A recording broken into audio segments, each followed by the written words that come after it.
ሰላም ጤና ይስጥልኝ። የዕለቱን የእሁድ ልዩ ዜና ይዘን ቀርበናል። መልካም ቆይታ። አርበኛ ዘመነ ካሴ ዝምታውን ሰበረ።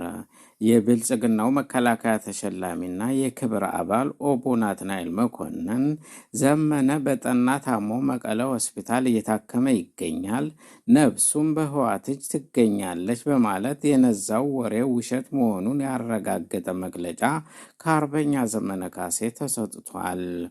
የአብይ የብልጽግና አገዛዝ ውሸትን እንደ እውነት አይኑን በጨው ታጥቦ ሲናገር ለሰማ ጉድ ያስብላል። ያም ሆነ ይህ ውሸታቸው እንዲህ ሲጋለጥ ለወደፊቱ ለሚናገሯቸው ነገሮች ሁሉ ታማኒነት እንደማያገኙ ያረጋገጠ ክስተት ነበር። የሆነ ሆነ ወደ መግለጫው ስመለስ አርበኛ ዘመነ የከተማው የህዝብ ተቃውሞ መፋፋም እንዳለበት ትዕዛዝ ያስተላለፈ ሲሆን የፋኖን አንድነት በተመለከተም ወሳኝ ምዕራፍ እንደተደረሰ አብስሯል።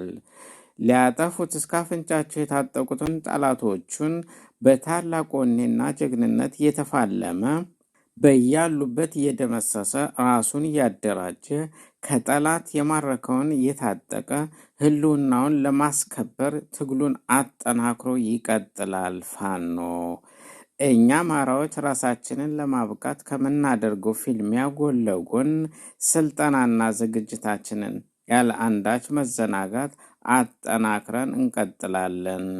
የኢትዮጵያ ከተሞች አዲስ አበባን ጨምሮ የአረመኔው አብይ አህመድ ሴራ መጎንጎኛ ዋሻነታቸው ሊያበቃ እንደሚገባ ጠቅሶ የከተማው ህዝባዊ ማዕበልና የትጥቅ ትግላችን ሳይነጣጠሉ በተጠናና በተቀናጀ መንገድ ሊተገበሩም ይገባል ብሏል። የከተማ ትግላችንን በንቃት የሚያስተባብር ግብረ ኃይል በቅርቡ ተቋቁሞ ወደ ስራ እንደሚገባም አረጋግጧል።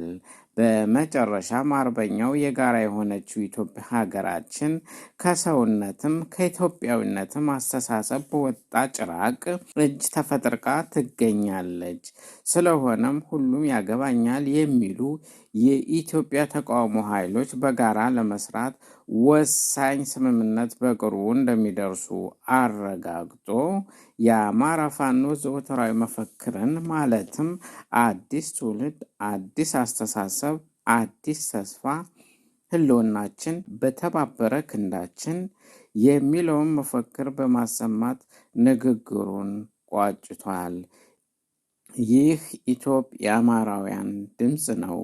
ስለተከታተላችሁን እጅግ እናመሰግናለን።